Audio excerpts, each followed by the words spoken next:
Hello people, welcome to another video on the channel. Today, it's been a crazy 24 or so hours at Forest. Absolute carnage. Steve Cooper has been sacked. Yeah, I'm not too sure how to feel about that. And just, at the time I recorded about an hour ago, Nuno Espirito Santo has been appointed as Forest manager on a 2.5 year contract. Yeah, so I'm going to start on Cooper. I'm not too sure how to feel. I think the sacking is harsh. However, 1 win in 13 is relegation form, and you could argue it's a sackable offence. However, the reputation that he has built, you could make the argument that it is harsh. And maybe if you asked me 24 to 36 hours ago, I was very much in the camp of it being harsh. And I still do think it was harsh. I think the Bournemouth game was a winnable game, but however, in the same light that the Everton game was a winnable game, and we didn't win that. So you can look at it in that way.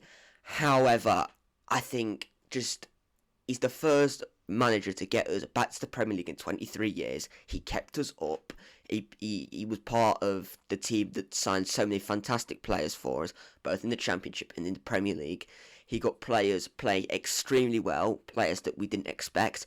He turned Ryan Yates into a goal-scoring machine. He turned a back three of Joe Worrell, Scott McKenna and Tobias Figueiredo into a brick wall.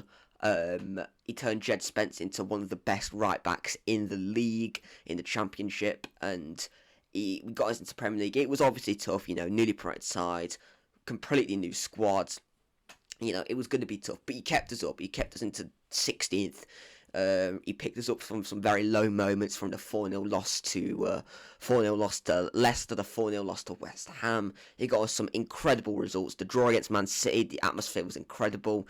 Really reignited the fans, which is why it's such a tough pill to swallow. And whoever was going to come in, whether it was Zinedine Zidane, Pep Guardiola, Dave from the pub, it was always going to be an uphill battle into getting the fans on side. And we have now replaced Steve Cooper with Nuno Espirito Santo, the former Wolves manager, former Spurs manager. The way I look at this is there was a lot of other managers out there, and some you can maybe argue better. I was very much in the camp of Graham Potter, because I think he would have got us playing very well and almost a lot better than what we have been playing. And obviously people label Cooper Ball as boring, which at times it was, I won't deny that, but that's what you got to do to get results sometimes. And we've replaced him with Nuno, who's got a track record of playing some slightly more defensive, a little bit more boring football. So that's sort of baffled me a little bit, but it depends what the camp of the ownership is feeling, if they feel that they're okay with that as long as it gets results, or if they want something a bit more expansive. Because if you look at Nuno in the Championship with Wolves, I'm not going to read too much into that, because he had by far the best squad in the division. That squad that they had in the Championship would have stayed up in the Premier League. It was on par, in some areas better than what our current squad is. So, and then he came up back-to-back 7th place finishes. You got Wolves, what was it, a quarter-final, semi-final of the Europa League as well, and he turned Adama Traore into an absolute machine. So you can't deny that. However, Wolves let his contract run down, and I feel like if he was on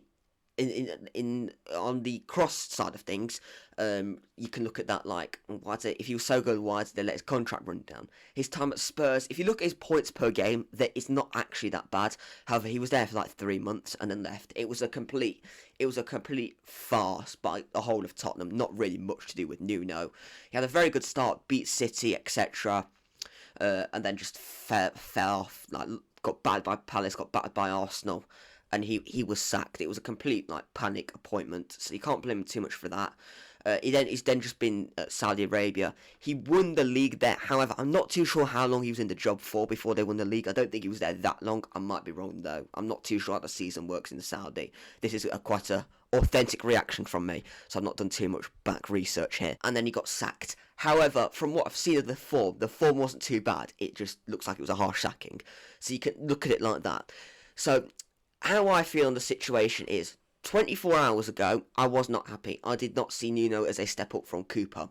The more I look at it, and the more I look at the timing, I think this is actually probably one of the better times to sack him. If we were going to sack him beforehand or later on, it gives him, 3 or 4 games to understand the squad, understand what positions we need to improve, and it gives him that time. And I think that's a little bit smart, but also harsh. But it's football.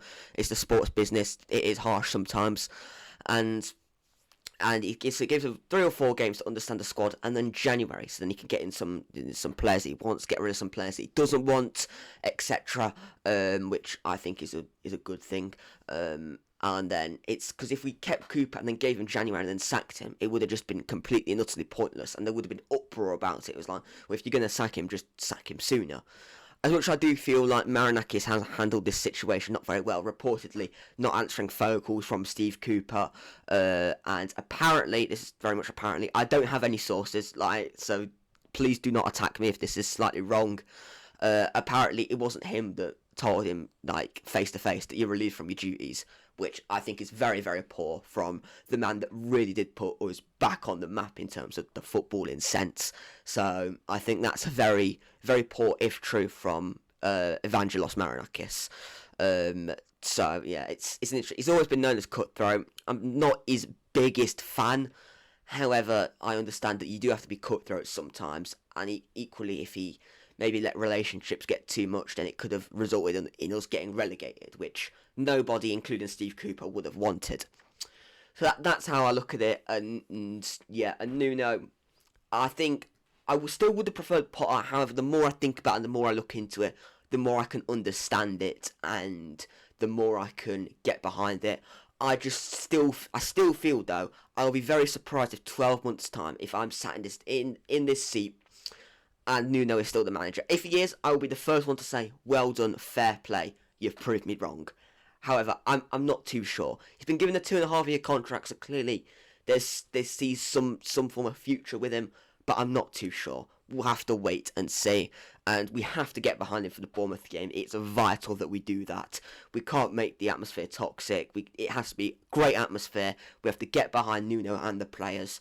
Otherwise, we're just going to sleepwalk to the Championship. I'm going to do a longer video about Nuno in the next day or so, hopefully. So yeah, stay tuned for that. Make sure you do like and subscribe. I'm closing in on 500. It will be greatly, greatly appreciated. If you never want to miss any video, turn the notifications bell. And for more immediate reactions, follow me on Twitter. It's linked in the description. And I will see you all in the next video. Goodbye.